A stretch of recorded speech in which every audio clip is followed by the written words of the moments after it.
xoolee man maa ngi fekk Fatick. waaw deuxième entraîneur. waaw nga xool Jordan mu ngi Mbour. waaw nga xool Doudou mu ngi Sédhiou. loolu lañ soxla. loolu lañ soxla ñu gis hôtel Dior. Caaka Fay mu ngi Kaolack. Caaka Fay mu ngi Kaolack. loolu lañ soxla les loolu man maa leen waxoo. tegal foofu sa baaraam ñu dem ci combat bi bu passé ñu ñëw.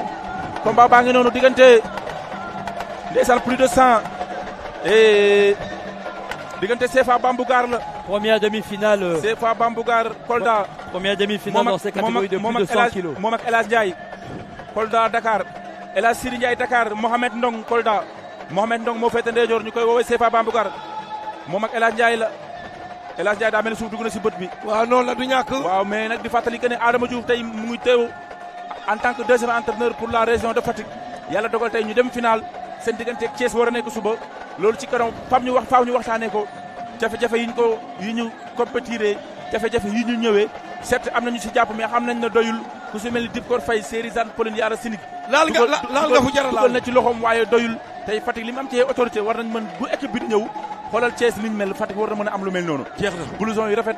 looloo ma tax a ñëw fii am ay équipement di sañse loolu dinañ si ñëw si kanam. ok CFA Bambougar moo ñu woon ginnaaw ki nga xam ne mooy El Hadj Sidi Ndiaye moom lañ jàkkaar lool ñu naan ko Caatu Ayda wala nga ne John Lass moo dëkk Joal mooy représenté la région de Dakar catégorie plus de 100 moom la ak Mohamed Ndong Kolda ceinture rouge première demi-finale Jeff pour les catégories plus de 100. Plus de 100 kilos, oui. Mohamed Ndong fu mu dëkk. Mohamed Ndong Bambougar moom la ñuy woowee CFA Bambougar. ok moom ak Arobase ñooy ànd souvent. ok waaw. xam nga Arobase champion boobu dëkk Sokone. xam naa ko bu baax a yéen ñaar baax bëri ngeen Fatick bëri sama ngeen kanam Fatick waaw. bëri ngeen Fatick moo war kon moo di ko diri. muy waaw jàppaju ci saako yi. mun dama far tarxis ci baax bi mu daan ma. champion la waaw champion la. maa ngi koy nuyu bu baax a baax. jour boobu sax moo génne ordinateur quart de finale. jour boobu waaw finalu ak Mamadou Ndiaye daan ko. yàgg ngaa ràññee nag. yàgg naa seetaan lamb nag. te lamb jooju su ma la ne damaa burle doo ko gëm. jóge jaxaaw ñëw Fatick seetaan si. boobu ñëw yoruma paas. ñëw burle. ndeysaan aca lamb jaa ngi noonu. diggante El Hadj Sidi Ndiaye moo féete càmmoñ. léegi temps bi jeex de. waaw 3 minutes la.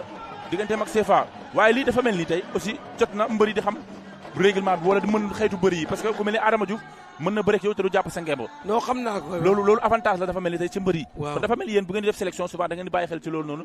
mbër yi mën a bëre sans jàpp ngemb. bëre biir géew moo métti. waaw dañuy fàttali. waaw bëre biir géew moo métti. moo métti. waaw CFA am na avertissement. ah non ñoom ñaara war am nag. waaw ñoom ñaara war na ndax boo xoolee benn méb rek la def te CFA. waaw si te CFA sax dawul. si mais du ñàkk nag ci erreur yi. waaw waaw. arbitre mètre terrain. ndeysaan. ay ca ñaari mbër yaa nga ca.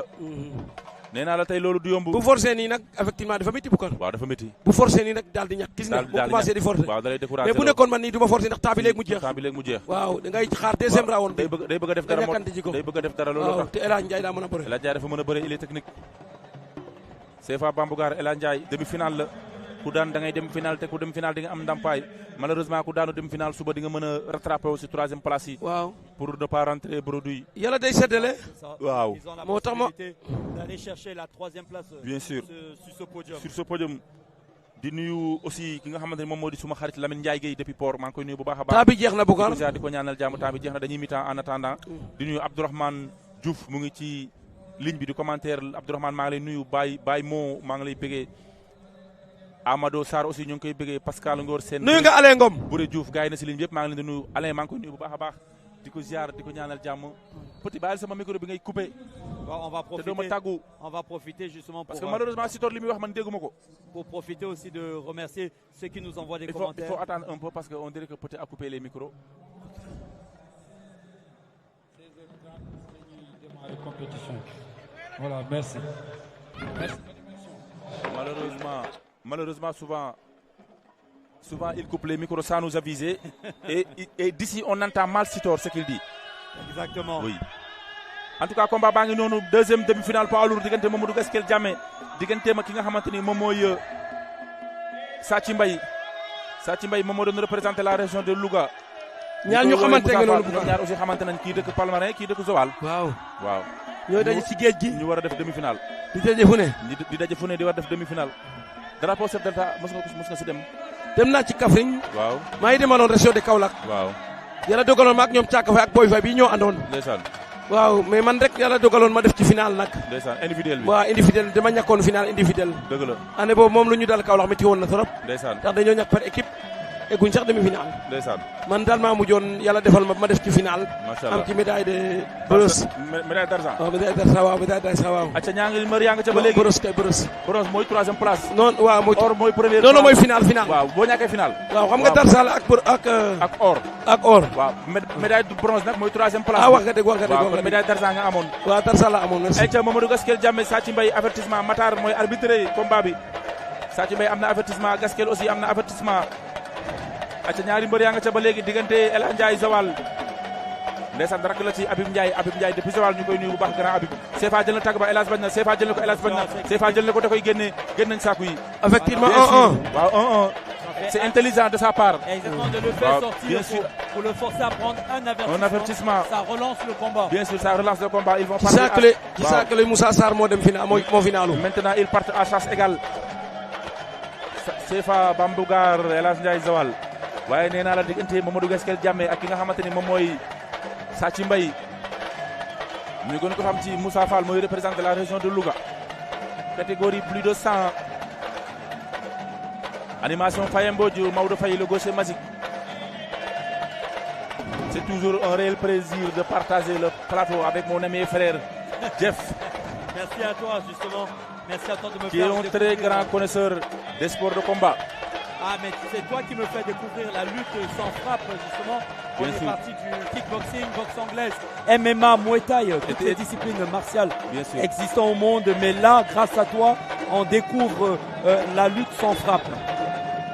acca ñaari mbër yaa nga ca. Ndiaye koy nax de. for na tànk bi xaru na ci. acca jëlaat na tànk ba El Hadj Ndiaye jël na tànk ba jël na tànk Sefa jàpp na ngemb. Sefa jàpp na ngemb. Oh, qu'est-ce qui s'est passé? Sefa jàpp na ngemb waaye daanu na. Dakar en finale individuelle. Dakar en finale individuelle. Sefa tu sais si la région Sefa il est de Kolda. Si la région de Kolda avait déposé un recours parce que Sefa avait attrapé le ngemb, peut-être la victoire pourrait être cassée pour que Sefa puisse écoper d'un avertissement et qu'on continue le combat. Mais malheureusement, peut-être qu'ils vont pas le faire. Ils vont pas faire le recours. Ils vont pas faire le recours. Parce que xam nga dafa jàpp ngemb avant moo daanu. maanaam ñoom mënoon nañ déposer recours wax ne dafa jàpp ngemb. kan moo jàpp ngemb. Sefa moo jàppoon ngemb bi El Hadj Ndiaye jëlee tànk bi xam nga Sefa dafa jàppoon ci ngemb li. te loolu tey souvent arbitre bu ko gisee dafa war a arrêter rek jox la avertissement avant ñoo continuer combat bi. waaw xam nga ko léegi. waaw mais nag malheureusement pour ñoom El Hadj Ndiaye day jàll Dakar finale individuelle. pour El Hadj Sidi Ndiaye en attendant gisoo boo seetloo fii Sefa après dafa jàpp ngemb li. On va revoir au ralenti. fii la jëlee tànk bi gis nga. Au moment il a levé la jambe. mais boo seetloo après day jàpp ngemb gis nga jàpp na. Voilà, on le voit exactement, oui. Il aurait pu s'arrêter là. Même loxo ndeyjoor bi sax daa jàpp ngeen gis nga même loxo ndeyjoor bi gisoo même loxo ndeyjoor bi sax.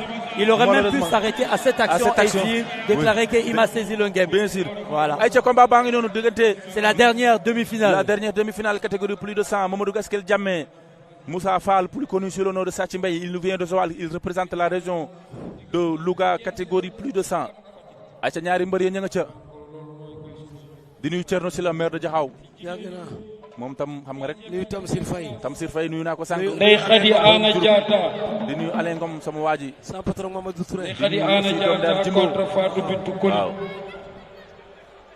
acca ñaari mbër yaa nga ca trois appuis am na waaw 3 appuis il y a eu 3 appuis daan na ko il y a eu 3 appuis l'arbitre n'a pas signalé Gaskel daan na ko il y a eu 3 appuis voilà on vient de lui signaler 3 appuis am na il y a un drapeau qui s'est les drapeaux se sont levés bien sûr il y a eu 3 appuis victoire de Mamadou Gaskel Jammeh voilà Adama Diouf et cette finale bi suba Adama Diouf il est l'entraîneur adjoint de la région de Fatick qui doit faire la finale de demain avec Thiès oui, c'est pour ça looloo ma tax a ñëw nag man nag xaw ma la bëggoon naa jaar sa tur mais xaw ma kii Jeff la tudd Jeff waaw damaa ñëw fii rek li ma fi indi Boucar damaa sawar a ñëw sa plateau mais damay demandé de nuyu Pierre Ipen muy final de Fatick Pierre déggante nañ di nuyu maam Adama Ndour Pierre déggante nañ mais lu ma fi tax a ñëw Dip Gor Faye dafa def acte bu rafet waaw def na lu rafet série fekk ne fàtte woon na sax drapeau chef de l'État série Zane Pauline waaw may ni may gërëm Dib Kor Faye. waaw Seydou mais lu ma fi tax a ñëw na Boucar Touré. waaw muy la bu ko woo autorité yi Fatick yi. ñu jàpp si ñu jàppale équipe bu Fatick bi. nañ leen jàppale waaye. dañoo soxla jàppale fu gaay nekk fale ba léegi tegaguma autorité bu fi teg tànkam. waaw te pourquoi ça. dañoo war a taal seen oto yi ñëw seet xale yi. jàppale xale yi bu baax a baax. dooleel leen. waaw ñaax leen ndax loolu la ñu soxla. dëgg la. kon nag maa ngi ñaan suba. muy ñaan kat. muy ku mën a doon. muy xale. ku mën a doon rek ki ngay ñaan. dama bëgg ñu jàppale équipe bu Fatick bu baax a baax a baax. incha allah waaw. di nuyu nag président bi. Mamadou Sarr min di directeur technique. coach bi nekk nit ku baax. waaw di wax ne ñàkk ñu dara final la ñu dem suba. incha allah rabbi mais lu ma fi tax a ñëw mooy leen rek moo ma fi tax a ñëw ma bëgg ñu jàppale équipe bu Fatick bi suba. incha allah rabbi ñëpp dañ ñëw jàppale équipe bu Fatick bi. incha allah rabbi mooy nag ci dooley poos ak ci ñaan. fàttewu ñu dara. kontaan naa bu baax a baax. ba suba Boucar xam naa ne xat nga. incha allah mais lu ma fi tax a ñëw. waaw man looloo ma fi tax a ñëw. yow sama waay yàlla ñu am ndam suba. ñu leen di souhaiter bonne chance. voilà merci beaucoup. ñu leen di souhaiter bonne chance. kontaan di nuyu bu baax a baax di nuyu suma baay ak sama ndey ak sama